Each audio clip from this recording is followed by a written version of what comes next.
Students, component of balance of payment. Balance of payment हमने पढ़ा था the difference between import and export transaction of a country. Balance of payment था और ये हमेशा क्या रहता है, बैलेंस रहता है। बैलेंस ऑफ ट्रेड में डिफरेंस आ सकता है लेकिन बैलेंस ऑफ पेमेंट में डिफरेंस कभी नहीं आता, ये हमेशा बैलेंस रहता है, डेबिट और क्रेडिट ऑलवेज इक्वल। तो आज हमारा टॉपिक है component of balance of payments. तो बैलेंस ऑफ पेमेंट,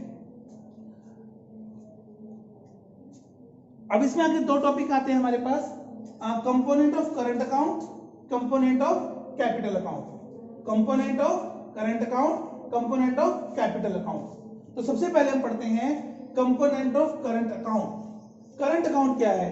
वो ट्रांजैक्शन जो किसी कंट्री की एसेट्स और लायबिलिटी को इफेक्ट नहीं करती हैं। The transaction which do not cause a change in assets और लायबिलिटी ऑफ अ कंट्री, उसे क्या कहते हैं हम? Current account transactions. इसमें क्या कंटेन होता है, क्या क्या इसके अंदर आता है? Contain receipt and payments, receipt and payments of visible items, invisible items और यूनिलेटरल ट्रांसफर, जो हमने पढ़ा था। ठीक है, करंट अकाउंट में क्या आएगा हमारा? विजिबल आइटम्स, इनविजिबल आइटम जैसे कि सर्विसेज, और यूनिलेटरल ट्रांसफर जैसे डोनेशन, ग्रांट्स, लोन्स, ये सब किस में आते हैं? यूनिलेटरल ट्रांसफर के अंदर। ठीक है, तो ये क्या है? करंट अकाउंट के कंपोनेंट है। अब इसमें क्या आएगा? Export of visible items, import of visible items, export of invisible item, import of invisible item, या जो वन साइडेड पेमेंट है, यूनिलेटरल ट्रांसफर है, वो हमें रिसीव हो रही है या हम किसी को दे रहे हैं। ठीक है, तो अगर ये हमारे पास इनफ्लो है, अगर इनका इनफ्लो है, जैसे एक्सपोर्ट है, export of visible item, invisible item और यूनिलेटरल ट्रांसफर में इनफ्लो हो रहा है, तो हमारे लिए क्या होगा? ये पॉजिटिव होगा। क्या होगा? ये पॉजिटिव बैलेंस होगा। और उसको कौन सी साइड होगी? क्रेडिट। ठीक है, और जो इनविजिबल आइटम्स हैं या विजिबल आइटम है या यूनिलेटरल ट्रांसफर है, इनका जो इंपोर्ट होगा, क्या होगा? इंपोर्ट, वो हमारे क्या होगा? Debit balance. और वो किसको शो करेगा? नेगेटिव को। किसको शो करेगा? नेगेटिव को। जो विजिबल आइटम है उन्हें क्या बोला जाता है? Merchandise transaction. क्या बोला जाता है? मर्चेंडाइज ट्रांजैक्शन या विजिबल ट्रेड। तो अगर इनमें से किसी का भी फ्लो हो हमारी तरफ हो रहा है, इनफ्लो हो रहा है, विजिबल का, इनविजिबल का, यूनिलेटरल ट्रांसफर का अगर इनफ्लो है, ठीक है, तो ये किसको शो करेगा? क्रेडिट बैलेंस को, मींस हमारी पॉजिटिव साइड में आएगा, पॉजिटिव बैलेंस को शो करेगा। सेकंड वन इज, अगर इनको हम इंपोर्ट कर रहे हैं, ठीक है, अगर क्या कर रहे हैं? इंपोर्ट कर रहे हैं, तो इट मींस हमारा जो फ्लो है फॉरेन एक्सचेंज का, वो आउटफ्लो हो रहा है। क्या हो रहा है? वो आउटफ्लो। इट मींस वो किसको शो कर रहा है? डेबिट बैलेंस, मींस माइनस को। आया समझ? तो ये किसके कंपोनेंट थे? करंट अकाउंट के। Next one is capital account. Capital account क्या होता है? जो इसमें क्या लिखा था मैंने? Do not cause a change in asset and liability. अब जो कैपिटल अकाउंट है वो चेंज करता है एसेट्स और लायबिलिटीज, किसी इकोनॉमी की, किसी कंट्री की जो टोटल ट्रांजैक्शंस है, उसकी एसेट्स और लायबिलिटी का जो पार्ट है उसको चेंज करेगा, वो क्या होगा? Capital account. इसमें क्या क्या आता है? प्राइवेट ट्रांजैक्शंस आती हैं। क्या आती है इसके अंदर? Private transactions. प्राइवेट ट्रांजैक्शंस जो नॉन गवर्नमेंट एंटिटीज होती हैं, जिसका गवर्नमेंट से कोई लेना देना नहीं है, गवर्नमेंट का कोई इसके अंदर पार्टनरशिप वगैरह नहीं है, यानी कि जिसे हम बोलते हैं प्राइवेट सेक्टर। क्या बोलते हैं? Private sector. वो किसमें काउंट होंगी? प्राइवेट ट्रांजैक्शन के अंदर। वो कैपिटल अकाउंट का पार्ट है। सेकंड है ऑफिशियल ट्रांजैक्शंस।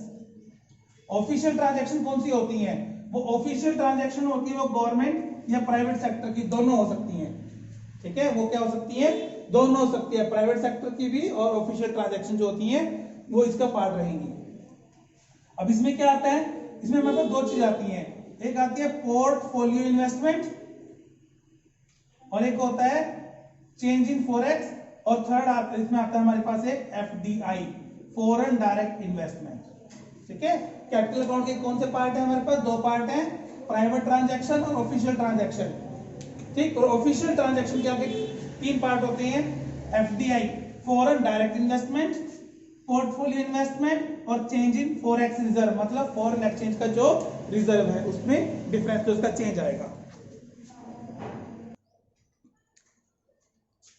तो ये जो पार्ट था कैपिटल अकाउंट का प्राइवेट ट्रांजैक्शन का, ठीक है, और ये किसका था, या ऑफिशियल ट्रांजैक्शन का, ये दोनों होती है बोरोविंग्स के अंदर। किसके अंदर होती है ये, बोरोविंग्स या लैंडिंग के अंदर। हमने लोन लिया है या लोन दिया है, ये गवर्नमेंट सेक्टर की या प्राइवेट सेक्टर दोनों की हो सकती हैं, ये कैपिटल अकाउंट को शो करती हैं। दो ट्रांजैक्शन इसके अंदर, प्राइवेट ट्रांजैक्शन और ऑफिशियल ट्रांजैक्शन।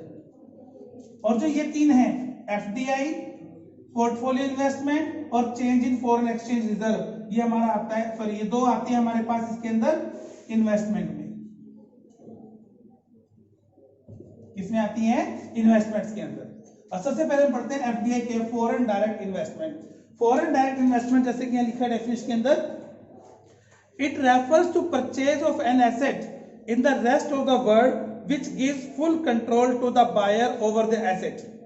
ठीक है, मतलब हमने क्या किया, एफडीआई के अंदर हमने इन्वेस्ट कर दिया और वो एसेट पूरी तरह से हमारे कंट्रोल में आ गई।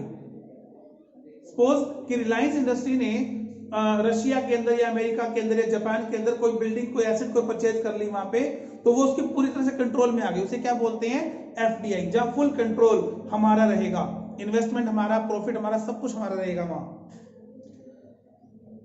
This investment is foreign direct investment as it give direct और full control to the Indian firm. जैसे रिलायंस को दिया ना हमने, तो वो पूरा इंडियन फर्म का कंट्रोल रहा उस एसेट के ऊपर, तो इसे क्या कहते हैं हम, फॉरेन डायरेक्ट इन्वेस्टमेंट।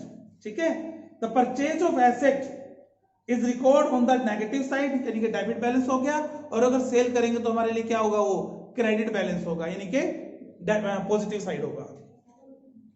सेकंड है पोर्टफोलियो इन्वेस्टमेंट, जिसमें इन्वेस्टमेंट तो हमारी है लेकिन फुल कंट्रोल नहीं मिलता हमें। क्या नहीं मिलता, फुल कंट्रोल हमें वो नहीं मिलता उस एसेट के ऊपर, उसे कहा जाता है पोर्टफोलियो इन्वेस्टमेंट। जैसे कि लीज पर लेना है ना। It refer to purchase of an asset in the rest of world which does not give full control over the asset। जैसे टाटा इंडस्ट्री ने क्या किया, किसी फर्म के शेयर परचेज कर लिए। टाटा ने क्या किया, किसी फर्म के, किसी फॉरेन फर्म के, विदेशी फर्म के इसको शेयर परचेज कर लिए, तो purchase of share of foreign firm is portfolio investment, क्योंकि इसके ऊपर उसको पार्शियल कंट्रोल मिलता है। 100% शेयर अगर आप परचेज करोगे तो किसके अंदर आ रहा है, एफडीआई के अंदर आ रहा है, फॉरेन डायरेक्ट इन्वेस्टमेंट। 100% तक आप कर सकते हो, लेकिन अगर आप 100% नहीं कर रहे हो, 70% 60% कर रहे हो, तो किसका पार्ट रहेगा, पोर्टफोलियो इन्वेस्टमेंट का, क्योंकि इसके ऊपर आपको फुल कंट्रोल नहीं मिलता, पार्शियल कंट्रोल मिलेगा। And the third one is change in foreign exchange reserve. Foreign exchange reserve as the financial asset of country held in the central bank. जो फाइनेंशियल एसेट है, फॉरेन एक्सचेंज का जो reserve है, foreign currency का जो reserve है, वो financial asset है जो किसके पास पड़ी है, आरबीआई के पास, रिजर्व बैंक ऑफ इंडिया के पास। जब इसके अंदर एडिशन होता है, इसके अंदर क्या होता है, एडिशन होता है, it implies negative item and enter in the debit side of BOP and withdrawal from this reserve recorded and positive science of positive side of BOP. समझ आ गया। और सिंपल सा है कि अगर ये हमारे पास इनफ्लो है, इनमें से किसी भी चीज का अगर हमारा इनफ्लो है, तो वो हमारी क्रेडिट साइड है, मींस पॉजिटिव आइटम को शो कर रहा है। अगर आउटफ्लो है तो किसको शो कर रहा है, वो डेबिट साइड को, मींस वो क्या है, नेगेटिव है। समझ आ गया। इनमें से किसी का भी, ये क्या है, component of balance of payment. कल हमने पढ़ा था बैलेंस ऑफ ट्रेड, आज हमने पढ़ा balance of payment. Balance of payment में हमारे पास टू साइड्स हैं, component of current account, component of capital account. ठीक है, तो करंट अकाउंट क्या था, जो एसेट्स और लायबिलिटी, किसी इकोनॉमी की जो ऑफिशियल एसेट्स और लायबिलिटीज है उनको चेंज नहीं करता। उसमें क्या था हमारे पास, receipt and payment of visible, invisible और यूनिलैटरल ट्रांसफर्स। लेकिन जो कैपिटल अकाउंट है वो एसेट्स और लायबिलिटी को चेंज करता है, इफेक्ट करता है। तो इसमें दो ट्रांजैक्शन आती है, एक आता है बोरोविंग और lending and the second one is investment. आगे बोरोविंग लैंडिंग के टू पार्ट्स थे, प्राइवेट ट्रांजैक्शन, ऑफिशियल ट्रांजैक्शन। जो प्राइवेट लेवल पे होती है, अपने लेवल पे होती है, विदाउट गवर्नमेंट इन्वॉल्वमेंट, उसे क्या बोलते हैं हम, प्राइवेट सेक्टर या प्राइवेट ट्रांजैक्शन। और जो गवर्नमेंट की हेल्प से होती है उसे क्या बोला जाता है, ऑफिशियल ट्रांजैक्शन। ठीक है, ये बोरोविंग एंड लैंडिंग का पार्ट था। सेकंड है इन्वेस्टमेंट। इन्वेस्टमेंट क्या थी, एफडीआई, फॉरेन डायरेक्ट इन्वेस्टमेंट, जिसमें आपको फुल कंट्रोल मिल जाता है उस कंट्री के एसेट के ऊपर, और पोर्टफोलियो इन्वेस्टमेंट जिसमें पार्शियल कंट्रोल रहता है, पूरा कंट्रोल नहीं मिलता। And third one is change in foreign exchange reserve, जो हमारे पास फॉरेन रिजर्व पड़ा है, फॉरेन करेंसी का रिजर्व पड़ा है, जो उसमें चेंज होता है, ठीक है, जो सेंट्रल बैंक के पास पड़ा है, जो फाइनेंशियल एसेट है किसी कंट्री की, उसमें जो चेंज होगा उसे क्या कहा जाएगा, फॉरेन एक्सचेंज रिजर्व, ठीक है। अगर इनका इनफ्लो हो रहा है तो मीन्स हमारे लिए पॉजिटिव है, अगर आउटफ्लो हो रहा है तो ये नेगेटिव है। उसका आज यहां तक करेंगे हम। नेक्स्ट हम करेंगे ऑटोनॉमस आइटम्स, अकोमोडेटिंग आइटम और डिसइक्विलिब्रियम ऑफ बीओपी। अभी तो हमने क्या पढ़ा था, बैलेंस ऑफ पेमेंट जो इक्विलिब्रियम में है, लेकिन कभी कभी ये डिसइक्विलिब्रियम में होता है, तो इसको इक्वल कैसे करेंगे वो हम पढ़ेंगे नेक्स्ट क्लास के अंदर, ठीक है। तो तब तक इसको स्टडी कीजिए।